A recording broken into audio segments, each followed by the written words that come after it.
Hello, all my viewers. Good morning to all. And how are you? I am Himanshu, and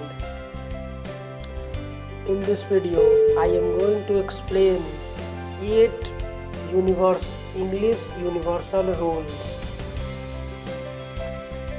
So, let's start the video without wasting a single minute. So, guys, in this video I am going to not teach you any English grammar topic, that is noun, pronoun, yeah, tense, all of that, but I am going to teach you very important and universal rule of English. What does it mean? Universal rules means the rule that is applied everywhere in English grammar. Either you read in your book, yeah, in your daily newspaper. These are the some rules which comes in your newspaper, daily newspaper, yeah, in your textbook, from where you want to learn. So, what is first rule? That is, first rule refer as subject-verb agreement. You all, that is subject-verb agreement rule. When we talk about formation of creation of any sentence, that means it requires always a subject and a verb.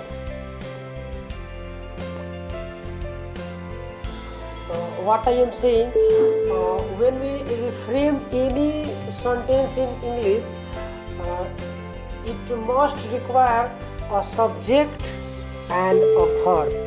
Without subject or verb, sentence cannot be created.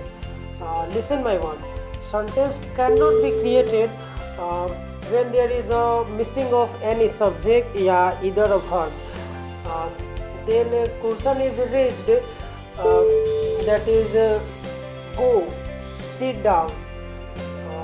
Is this a sentence? Yeah, obviously this is a sentence. Then how? Then in this sentence, a subject is pseudo, means a subject is understood. That is when you call someone sit down, go, bring a glass of water. That means you always command someone to do, perform this activity. That is sit down, go, bring a glass of water, and etc.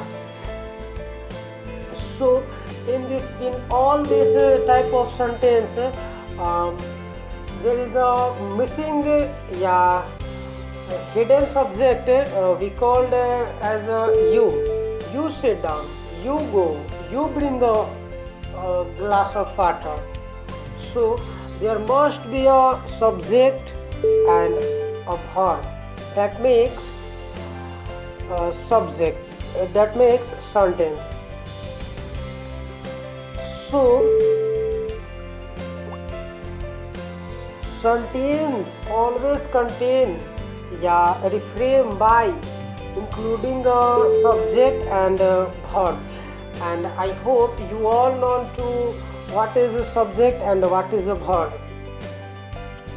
So all the verbs, and the next topic is all the verbs are naturally what? Plural. Listen my word, this is the important point. All the verbs are naturally plural. It means all the verbs that you see in your dictionary is plural. And if we add is या es with verb, it becomes singular. So it is opposite of a noun. When we add is या es with the noun, it becomes plural. And in opposite, when we add is या es to the verb, it becomes singular. This is another importance point, that is mango. And when we add es, then it will be mangoes, and it is a plural. And go is a verb that is called a plural, and when we add it to es, it becomes singular. And similarly, when we add is to the word pen, it becomes pain, and it is also comes under plural. And when we add is with the verb runs, it turns as a singular verb. So you have to focus on this point. When we add is या es with natural verb, you see in generally in your dictionary, yeah, either in your textbook, is a naturally plural. And when we add is या es with this verb, it becomes singular.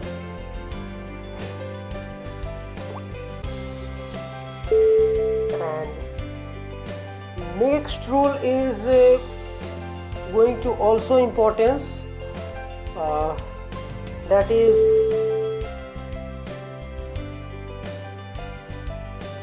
verb should always agree with its subject in a number. What does it mean? A verb should agree with its subject in number. What does it mean? If any subject is singular, the verb also have to be singular. And if subject is plural, then verb also should be plural. That means a verb should agree with its subject in number. And if the subject is singular, it takes a singular verb, and if the subject is plural, it takes a plural verb. That's simple. Its example is we go.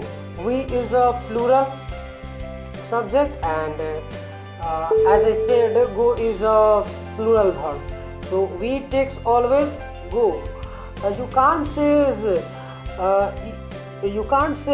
you goes. It will be absolutely wrong. You have to say what you go. And if there is a singular subject, that is he, it always takes singular verb, that is goes. And as I said earlier, when we add es to the natural verb, it turns as a singular verb, that is goes. Let's go ahead and listen my word. It is a very important rules of English.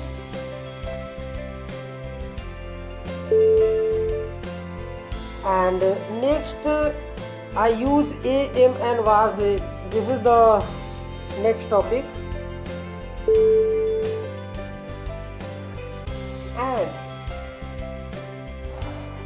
another most important rules of English I am going to explain with you is hypothetical sentence. What does it reflect? Hypothetical sentence means if it is an imaginary sentence. Uh, Let us talk about its example, that is, if I were a king, I would pardon all the prisoner. It means I wish I were a king, but not I am king at present. This is a sentence which we called hypothetical sentence. Hypothetical means to show imaginary things in a sentence. And if there is a hypothetical sentence where is used irrespective of the subject, listen my word, where word is used irrespective of the subject, whatever is your subject, it does not matter whether your subject is I, he, ya, we, ya, any name. We use always word irrespective of subject. That is, if I were an eagle, I would fly. And next, if Julie were a princess, I would marry her. All these sentences shows that it is an hypothetical sentence. And see, the subject is I, and we use what? Word, not watch. Listen my word, not watch. We use word. And next is if Julie. Here subject is Julie, and as a rule of English, was should be used, but this is not. What we have to do? We have to do when sentence shows any hypothetical thought. We always use word irrespective of subject what we have. Clear? Let's see forward. And next universal rules is what? First form of verb is used with auxiliary verb. What does it mean? How many type of verb? Then verb is categorized as a two type. That is main verb and helping verb. It is a part of auxiliary verb. When a verb is used as a main, it shows actual meaning of a verb, and we use main verb plus helping verb. It does not show its actual meaning. And let us clarify all this through amazing example. That is, I do it honestly. Here do is a main verb, and it means do shows its actual meaning, means I do it honestly. And next is she does it for her family. Here does also reflect its actual meaning. And in another side, do you study daily? Here you see two verbs, that is do and study.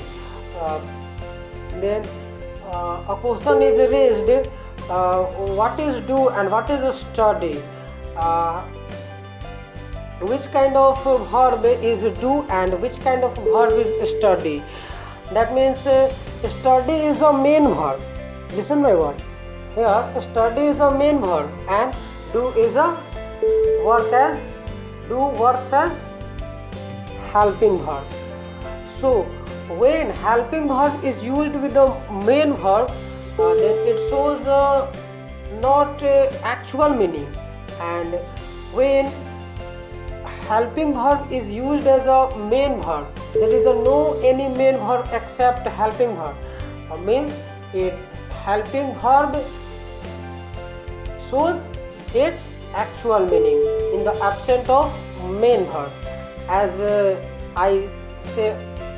I said earlier. And when we use did, do, does as auxiliary verbs in interrogative sentences and negative sentences and for emphasization, question is again raised where we use did, do, does. And the answer is simple. Did, do, does is an auxiliary verb sometimes, and sometimes it is a main verb. So it always used in negative sentence, interrogative sentence, to show emphasization of anything. Getting my point? Let's go ahead. And the third universal rules of English, that is second form of verb is used only in past indefinite. What? Second form of verb is used only in past indefinite. And I want to add some point in a previous topic, that is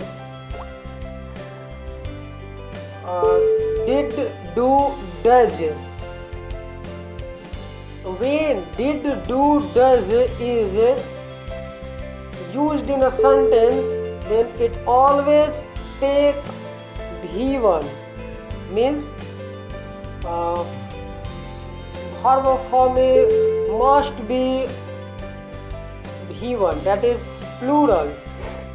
And let us I give you some example,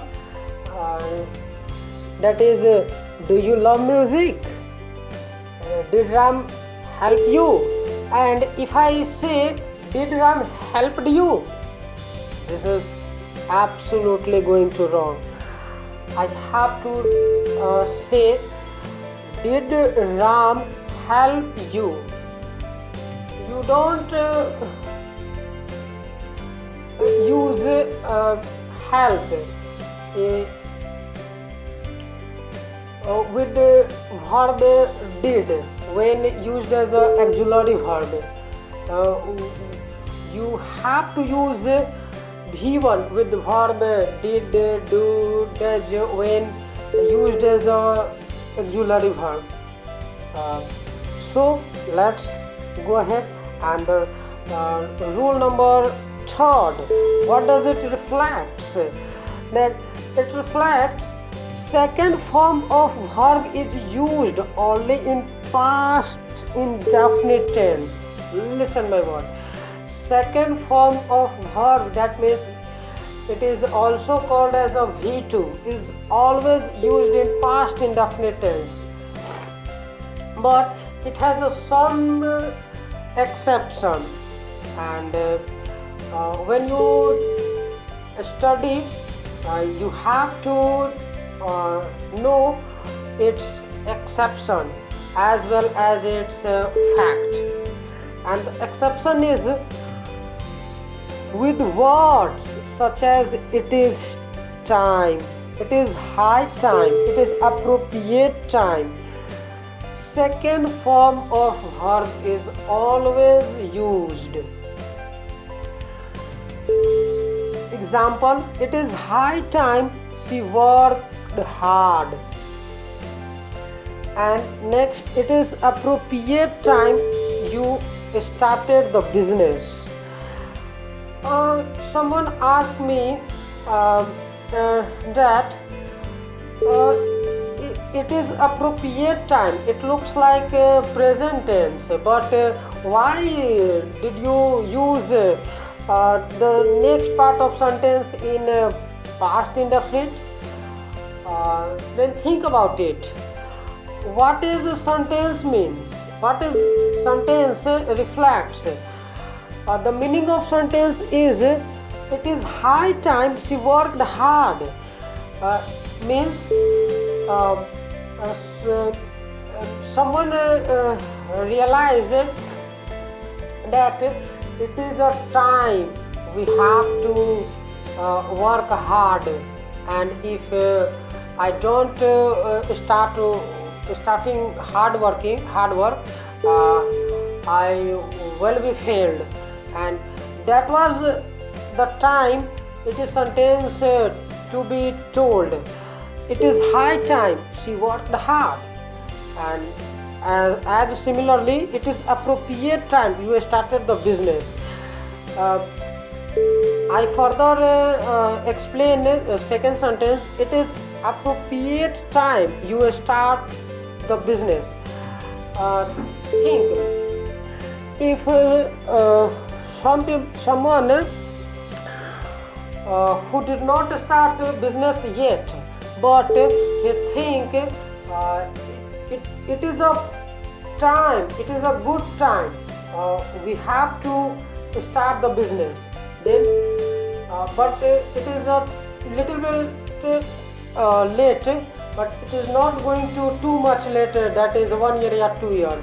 It is late about 20 or 15 minutes. So someone who wants to start business, but he is a little bit late, so he can be say it is appropriate time you start the business. And I hope you all be clear and go ahead. And another exception of this very rules is after preposition to first form of verb is used.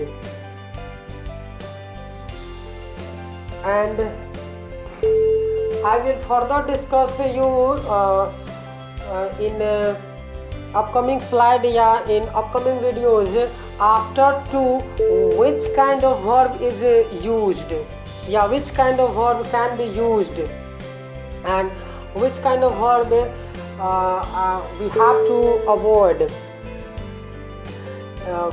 by the perspective of English grammar. So here after preposition first form of verb is used, and next after preposition for verb ing is used. What does it reflect? If a sentence contains a preposition for, and if we have to use verb after preposition for, we always use ing form of verb, that is V4. And example, it is appropriate time for working hard. And if this sentence written as that, it is appropriate time to,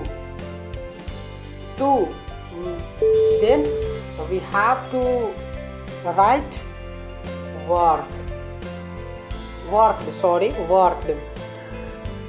The basic is after to we have to use most of the case in most of the case V1, and some of its exception when 2 is used, then we have to use other form of verb, that is V4 ing form, and we further tell this kind of verb is either it was gerund या present participle, and we will discuss in upcoming slide या in upcoming videos.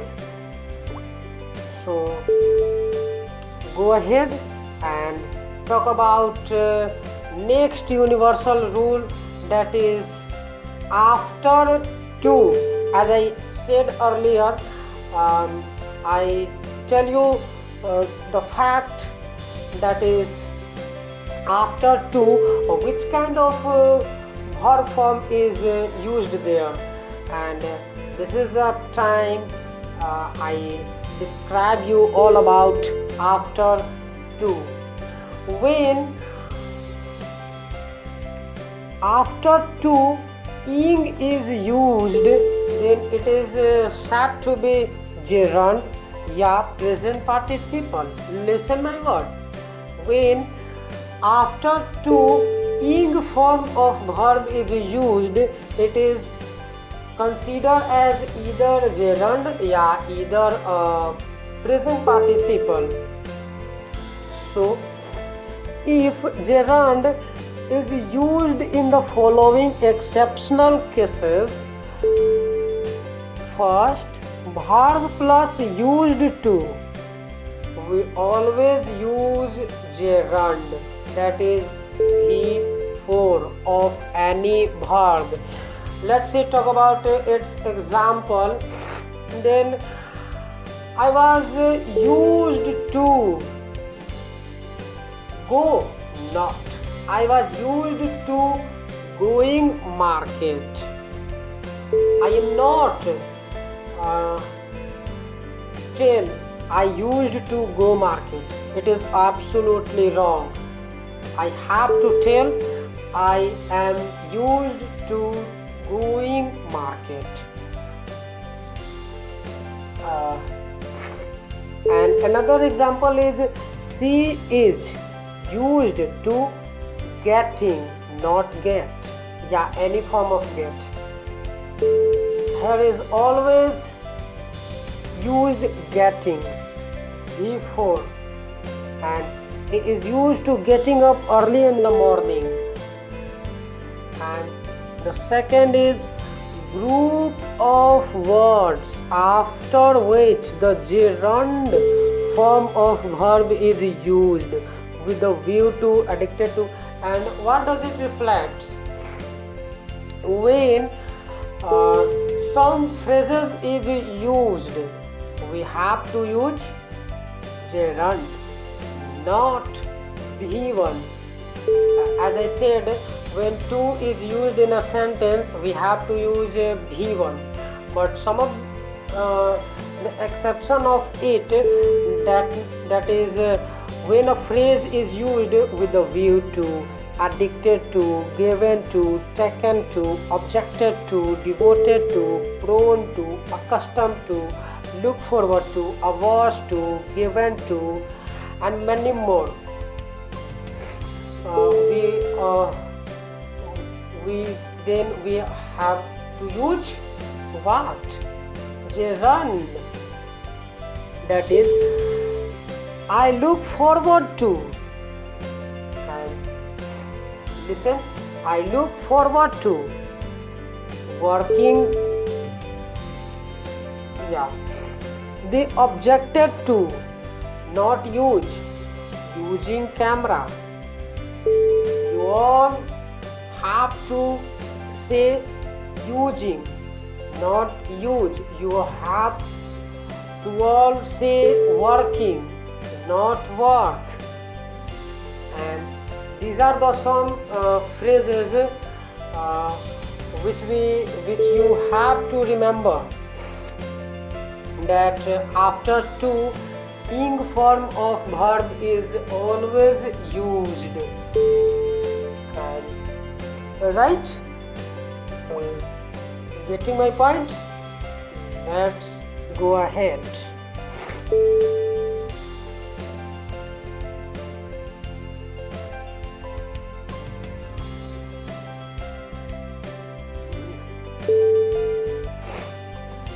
And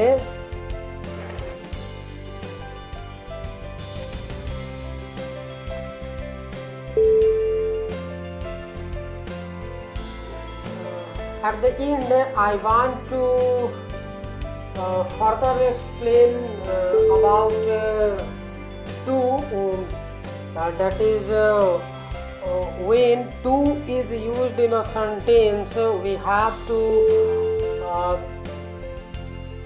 be curious and serious about whether the to is followed by any phrase, that is it is high time, yeah, it is accustomed to, prone to, given to, object to, and many more.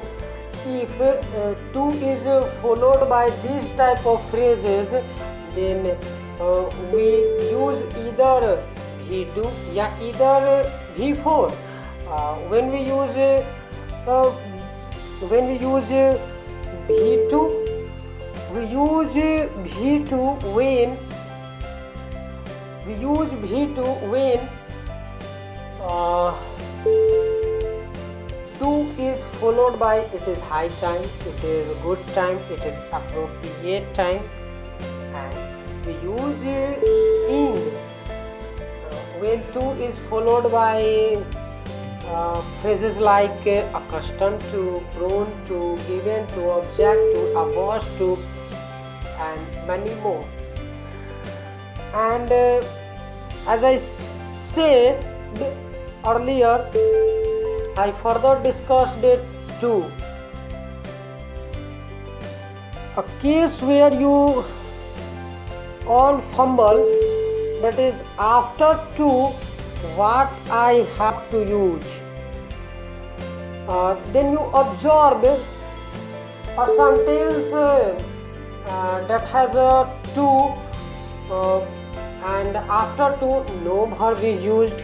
It is one case that no verb is used after to.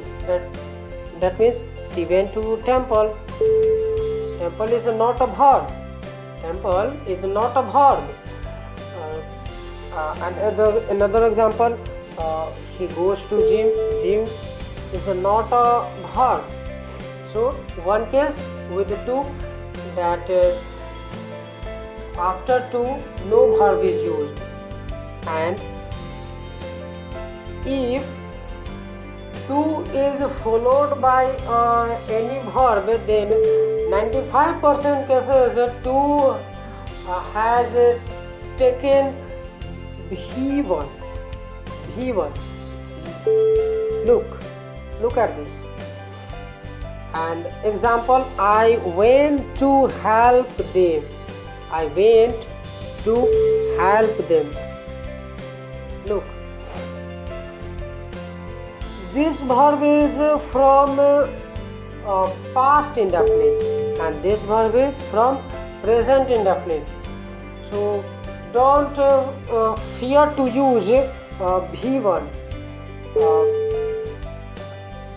If you see V2 is used in before to. I want to explain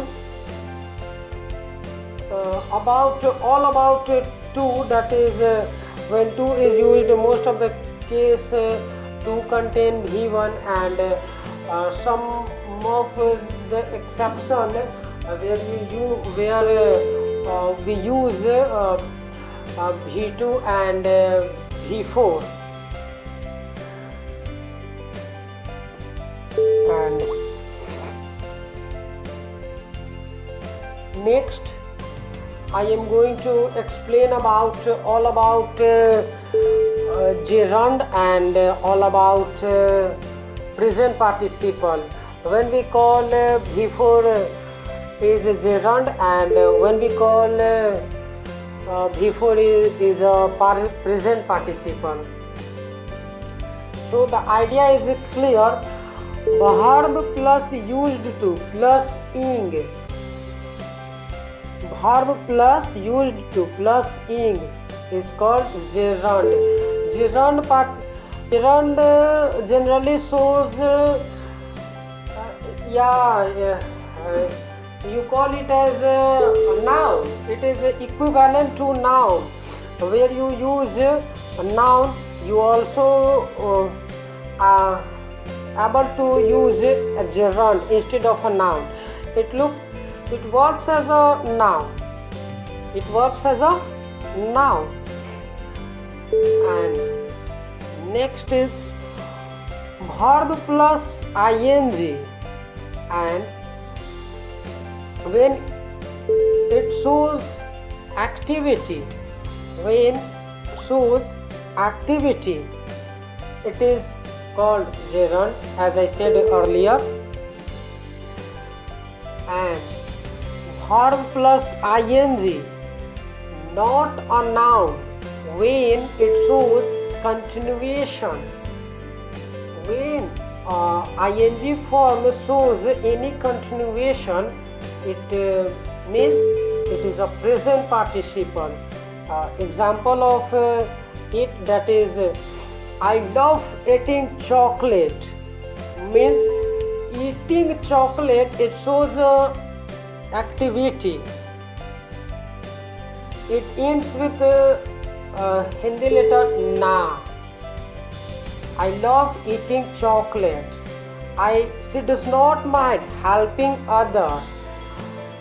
She does not mind helping others. Again, helping reflects in the words na. And the next, they came running and asked for help. It shows continuation. That means someone came running. It shows any continuation. So when a verb reflects continuation, it is a present participle. And when verb reflects any kind of activity, it shows gerund. And I hope you all understand the difference between gerund and present participle, and able to understand all my universal English rules. And thank you. Goodbye.